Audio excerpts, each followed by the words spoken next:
प्रिय स्टूडेंट्स, हम पढ़ रहे हैं पुनर्जागरण एवं धर्म सुधार आंदोलन। इस टॉपिक में हमने राजा राम मोहन राय एवं ब्रह्म समाज, दयानंद सरस्वती एवं आर्य समाज, स्वामी विवेकानंद जी एवं रामकृष्ण परमहंस के बारे में पढ़ चुके हैं, जो कि महत्वपूर्ण थे। आज हम चर्चा करेंगे थियोसॉफिकल सोसाइटी। थियोसॉफिकल सोसाइटी की स्थापना अमेरिका के न्यूयॉर्क में 17 नवंबर 1875 को रूसी महिला पेट्रोना ब्लावत्स्की तथा अमेरिकी कर्नल स्टील अलकाट द्वारा की गई थी। तो एग्जाम की दृष्टि से खूब महत्वपूर्ण प्रश्न है, थियोसॉफिकल सोसाइटी की स्थापना कब हुई? 17 नवंबर 1875। संस्थापक कौन थे? ब्लावत्स्की और अलकाट। स्थान कहाँ है? New York, America. थियोसॉफिकल सोसाइटी का अर्थ, थियोसॉफिकल सोसाइटी का अर्थ है सत्यान्वेषी साधुओं का समूह, अर्थात ऐसे व्यक्तियों का समूह जो सत्य की खोज करते हैं। ये थियोसॉफिकल सोसाइटी पैदा तो अमेरिका में हुई थी, परंतु भारत में इसका बड़ा योगदान है। भारत में इसके संस्थापक अलकाट और ब्लावत्स्की स्वामी दयानंद सरस्वती के निमंत्रण पर 1879 में भारत आए थे और इसी थियोसॉफिकल सोसाइटी की सदस्य एनी बेसेंट 1893 में भारत आई थी। तो भारत में एनी बेसेंट का योगदान रहता है। एनी बेसेंट आयरिश महिला थी जो 1893 में यहाँ थियोसॉफिकल सोसाइटी की सदस्य बन के आई थी और यहीं भारत में रह गई एनी बेसेंट। एनी बेसेंट ने 1898 में सेंट्रल हिंदू कॉलेज की स्थापना की। ये सेंट्रल हिंदू कॉलेज यही 1916 में मदन मोहन मालवीय के प्रयासों से बनारस विश्वविद्यालय के नाम से जाना जाता है। एक और अच्छा प्रश्न है, BHU बनारस हिंदू विश्वविद्यालय कब का है? 1916। इसके संस्थापक कौन थे? मदन मोहन मालवीय। देखो, एनी बेसेंट है, ये भारतीय समाज से इतनी अधिक प्रभावित हुई कि भारतीय वेशभूषा अपना ली, भारतीय सभ्यता व संस्कृति को अपना ली और भारत में इतना मन लगा, यही भारत की बन के रह गई। एनी बेसेंट भारत के मर्यादा पुरुषोत्तम राम से बड़ी प्रभावित थी। उनका चरित्र ही इनके लिए आदर्श था। इन्होंने भगवत गीता का अंग्रेजी में अनुवाद किया। जब भी प्रार्थना होती थी, ओम का उच्चारण करती थी। तो इस तरह एक विदेशी अंग्रेज महिला, पढ़ी लिखी महिला भारतीय सभ्यता व संस्कृति को अपनाकर भारत की बन जाती है। इसलिए एनी बेसेंट का भारत में बहुत बड़ा योगदान है। एनी बेसेंट स्वयं कहती थी, मैं तो एक नगाड़ा हूं जो सोए हुए भारतीयों को जगाने के लिए यहाँ आई हूं। एनी बेसेंट को भारतीय सभ्यता और संस्कृति पर बड़ा गर्व था। 1907 में अलकाट की मृत्यु के बाद एनी बेसेंट थियोसॉफिकल सोसाइटी की अंतर्राष्ट्रीय अध्यक्षा बनी और अडयार मद्रास को अपना केंद्र बनाया। यहाँ एक और इम्पोर्टेंट प्रश्न हो गया, भारत में थियोसॉफिकल सोसाइटी का केंद्र कहाँ था? अडयार मद्रास में, यही मुख्य केंद्र था। अपने विचारों को प्रस्तुत करने के लिए एनी बेसेंट ने 1914 में कॉमनवेल्थ और न्यू इंडिया नामक समाचार पत्र प्रकाशित किए। इनके माध्यम से भारतीय जनता में जन जागृति फैलाई और दोनों समाचार पत्र इंपॉर्टेंट है, याद करेंगे। Commonwealth, new India. 1916 में होम रूल आंदोलन चलाया। ये हम राष्ट्रीय आंदोलन में भी पढ़ेंगे। होम रूल ये आयरलैंड में चला था आंतरिक मामलों में स्वशासन। यहाँ भारत में एनी बेसेंट ने 1916 में शुरू किया था और एक भारतीय नेता बाल गंगाधर तिलक वो इनके बड़े सहयोगी थे। 19 होम रूल आंदोलन के बाद एनी बेसेंट की भारतीय राजनीति में काफी प्रसिद्ध हो गई थी एनी बेसेंट और भारतीय जनता ने भारतीय राष्ट्रीय कांग्रेस में 1917 में कांग्रेस के कोलकाता अधिवेशन की अध्यक्षा एनी बेसेंट को बनाया। यहाँ एक वेरी वेरी इंपॉर्टेंट क्वेश्चन आ जाता है, वह प्रथम महिला जो भारतीय राष्ट्रीय कांग्रेस की अध्यक्ष बनी तो वो कौन थी? एनी बेसेंट, पहली महिला। और यदि पहली भारतीय महिला जाए तब सरोजनी नायडू थी जो 1925 के कानपुर अधिवेशन के अध्यक्ष बनी थी। इस तरह से एक विदेशी महिला होकर भारतीय राष्ट्रीय कांग्रेस की प्रथम अध्यक्षा बनने का गौरव एनी बेसेंट को प्राप्त हुआ है। एनी बेसेंट भारतीय राष्ट्रीय कांग्रेस की प्रथम महिला अध्यक्ष कांग्रेस के कोलकाता अधिवेशन में चुनी गई। एनी बेसेंट ने पुस्तकें लिखी, इन द आउटर कोर्ट, दूसरी पुस्तक थी डेथ एंड आफ्टर, और एनी बेसेंट ने भगवत गीता का अंग्रेजी में अनुवाद किया। एनी बेसेंट की बहुत सी पुस्तकें हैं पर हमने यहाँ दो पुस्तकें, in the outer court, death and after, important ये भी है, और भगवत गीता का अंग्रेजी में अनुवाद किया। एनी बेसेंट को आयरन लेडी भी कहा जाता है। जैसे हम भारत की श्रीमती इंदिरा गांधी को आयरन लेडी कहते हैं, एनी बेसेंट को भी। और श्रीमती इंदिरा गांधी अपना आदर्श एनी बेसेंट को मानती थी। इंदिरा गांधी की हेयर स्टाइल भी एनी बेसेंट की तरह से थी। आगे गांधी जी के असहयोग आंदोलन के कारण एनी बेसेंट ने कांग्रेस छोड़ दी। कांग्रेस छोड़ने के बाद में भारतीय राष्ट्रीय राजनीति में एनी बेसेंट का महत्व कम हो गया था। महात्मा गांधी इन्हें वसंत देवी कहते थे और 1933 में इनकी अडयार मद्रास में मृत्यु। एनी बेसेंट ने कहा था मेरा जो अंतिम संस्कार है वो हिंदू पद्धति से किया जाए, अतः इनका जो अंतिम संस्कार है वो अडयार मद्रास में ही हिंदू पद्धति से किया गया और इनकी हड्डियों का जो विसर्जन है वो काशी में किया गया। तो यह था हमारा थियोसॉफिकल सोसाइटी और एनी बेसेंट। अब हम अगला आंदोलन देखते हैं, युवा बंगाल आंदोलन। इसे युवा तरुण आंदोलन भी बोलते हैं, इसे यंग बंगाल आंदोलन भी कहा जाता है। ये जो आंदोलन है युवा बंगाल, ये 1826 में बंगाल में प्रारंभ होता है।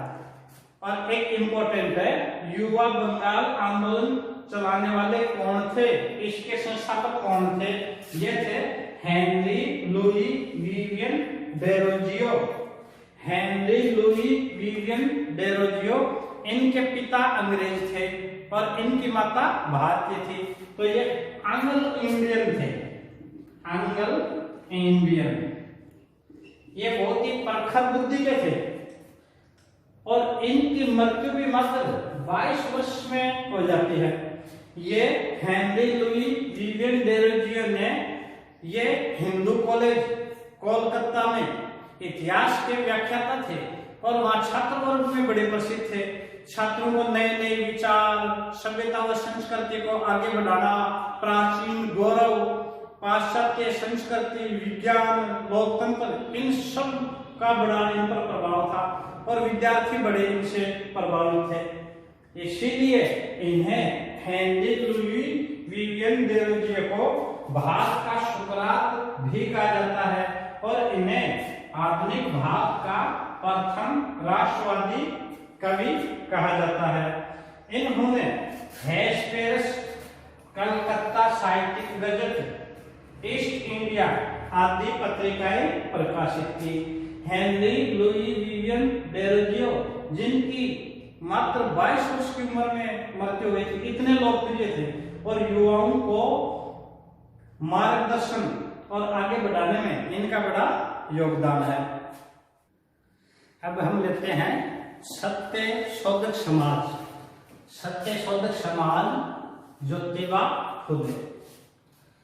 सत्य शोधक समाज की स्थापना ज्योतिबा फुले ने की थी। ज्योतिबा एक निम्न वर्ग माली वर्ग से संबंधित थे। इनका जन्म पुन्ना में हुआ था। ये एग्जाम में पूछा हुआ है, ज्योतिबा फुले का जन्म किस वर्ग में हुआ था? माली कुल में। खूब इंपॉर्टेंट है। और इन्होंने 1875 में सत्य शोधक समाज की स्थापना की। ज्योतिबा फुले ने निम्न वर्ग को ऊंचा उठाने के लिए शिक्षा के बहुत प्रयास किए, विद्यालय खोलने पढ़ाने के लिए और समाज की धारा में जाकर एक आधार बताया कि शिक्षा लेकर के व्यक्ति आगे बढ़ सकता है। तो इसके लिए इन्होंने 2 पुस्तकें लिखी, सार्वजनिक सत्य धर्म और गुलामगिरी। इंपॉर्टेंट है, तीनों प्रश्न इंपॉर्टेंट है। एक तो पहला प्रश्न बढ़ता है, सत्य शोधक समाज की स्थापना किसने की थी? ज्योतिबा फुले ने 1875 में। दूसरा प्रश्न बनता है, ज्योतिबा फुले का जन्म किस कुल में हुआ था? माली कुल में। और एक ये पुस्तक गुलामगिरी और सार्वजनिक सत्य धर्म। अब हम लेते हैं ईश्वर चंद्र विद्यासागर। ईश्वर चंद्र विद्यासागर विद्वान थे, संस्कृत के विद्वान थे और इन्होंने विधवा विवाह के लिए विशेष प्रयास किया। विधवाओं की समाज में अच्छी स्थिति नहीं थी, उनको असम्मानजनक जीवन बिताना पड़ता था, या तो उनको सती होने के लिए बाध्य किया जाता था, या फिर वो पूरी दुनिया से अलग थलग एक अलग कमरे में रहकर और एक निराशा भरा जीवन व्यतीत करना पड़ता था। इस समस्या के लिए विशेष प्रयास किया था ईश्वरचंद्र विद्यासागर ने। और दूसरे डोडो केशव कर्वे, इन दोनों का बड़ा योगदान है। ईश्वरचंद्र विद्यासागर ने स्वयं भी एक विधवा से विवाह किया था। ये फोर्ट विलियम कॉलेज में संस्कृत के शिक्षक थे और स्त्रियों में शिक्षा के प्रसार के लिए विशेष प्रयास किया। विधवा विवाह हो और छूत बंद हो, इसके लिए विशेष प्रयास किए। महिलाओं की शिक्षा के लिए कोलकाता में मेट्रोपोलियन कॉलेज की स्थापना की। एक वेरी वेरी इंपॉर्टेंट पर्सन है। ईश्वरचंद्र विद्यासागर के प्रयासों से विधवा पुनर्विवाह अधिनियम 1856 पारित किया गया। इस विधवा पुनर्विवाह अधिनियम के द्वारा विधवा विवाह को मान्यता प्राप्त हुई। ये विधवा पुनर्विवाह अधिनियम 1856 में लॉर्ड कैनिंग के समय पास हुआ था। लॉर्ड कैनिंग के समय पास हुआ था। अब अगला है भारतीय सेवक समाज। भारतीय सेवक समाज, इसको अंग्रेजी में कहते हैं सर्वेंट ऑफ इंडिया सोसाइटी। इसकी स्थापना 12 जून 1905 को गोपाल कृष्ण गोखले ने की थी। भारतीय सेवक समाज मतलब भारत की समाज की सेवा के लिए, भारत की जनता की सेवा के लिए एक सेवकों का जो गठन किया था। और इम्पोर्टेंट पर्सन है, ये भी काफी बार एग्जाम में पूछा जाता है। भारतीय सेवक समाज की स्थापना किसने की? गोपाल कृष्ण गोखले। कब का है? 12 जून 1905 का।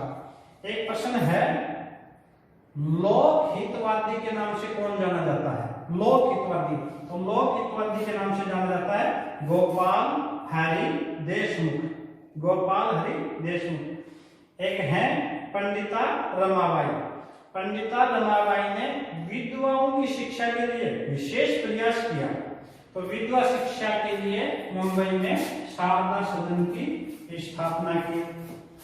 एक डोडो केशव कर्वे, ये भी ईश्वरचंद्र विद्यासागर की तरह विधवा स्थिति सुधारने के लिए काफी प्रयास किए।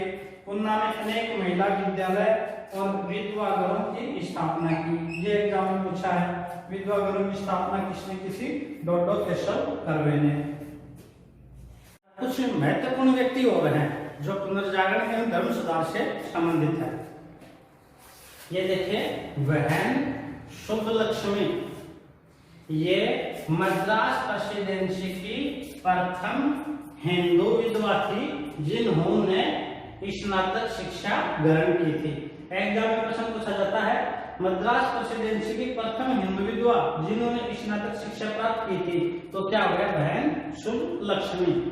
एक अखिल भारतीय महिला सम्मेलन, अखिल भारतीय महिला सम्मेलन की स्थापना, अखिल भारतीय महिला सम्मेलन हुआ था जो महिलाओं की शिक्षा से संबंधित, महिलाओं की जागृति के संबंधित, महिलाओं के समाज में उच्च स्थान के लिए, उनके लिए एक महिला सम्मेलन बुलाया गया था जो 1927 में था, पूना में है, और यह मार्गरेट कंजिस के नेतृत्व में हुआ था।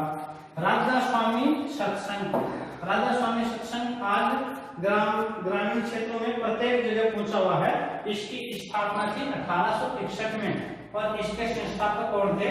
शिवदयाल महाराज, और इसकी स्थापना थी आगरा में। अगला है देव समाज। देव समाज की स्थापना है 1887 में। संस्थापक था शिव नारायण अग्निहोत्री, लाहौर में। एक पारसी धर्म से संबंधित रन्नुमाए मजदायसन सभा, इसकी स्थापना की थी 1851 में। इसके संस्थापक थे दादा भाई नौरोजी, हरदोम जी, एस बंगाली। इसका उद्देश्य क्या था? रन्नुमाए मजदायसन का इसका उद्देश्य था पारसियों को उनके ज़रथुस्त्र धर्म या ज़रथुस्त्र धर्म के गौरव को पुनः स्थापित करना, बाल विवाह रोकना, स्त्री शिक्षा को बढ़ावा देना, पर्दा प्रथा रोकना आदि इसके उद्देश्य थे।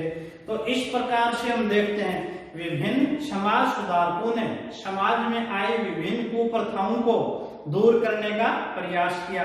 सभी ने महिला शिक्षा को बढ़ावा दिया, सभी ने मूर्ति पूजा का विरोध किया, सभी ने छुआछूत का विरोध किया, विधवा विवाह का समर्थन किया, और इस तरह से मध्यकालीन भारतीय जो अंधविश्वासों, कुरीतियों, कुप्रथाओं में जकड़ा हुआ था, उसी को आधुनिक पुरुष के रूप में राजा राम मोहन राय ने शुरुआत की थी। इसी टॉपिक को एग्जाम की दृष्टि से जो महत्वपूर्ण प्रश्न है उनको अच्छी तरह से याद कर लेंगे। एक तो होता है हमें नॉलेज की दृष्टि से पढ़ें, तो नॉलेज की दृष्टि से तो बहुत सी बातें होती हैं, उनके बारे में बहुत से विवरण होते हैं, और एक होता है एग्जाम की दृष्टिकोण से। तो एग्जाम में कौन से प्रश्न महत्वपूर्ण होते हैं, कौन से आते हैं, उन पे आप विशेष ध्यान देंगे। यहाँ जो बोर्ड पे लिखे गए हैं महत्वपूर्ण, उनको प्रश्नों का आप हल कर लें, और एक पीछे का कोई भी पेपर किसी भी एग्जाम का आप उनमें देखें। उन प्रश्नों को देखने से प्रश्न याद होते हैं और टॉपिक का ये मालूम होता है कि एग्जाम में किस तरह के प्रश्न आएंगे।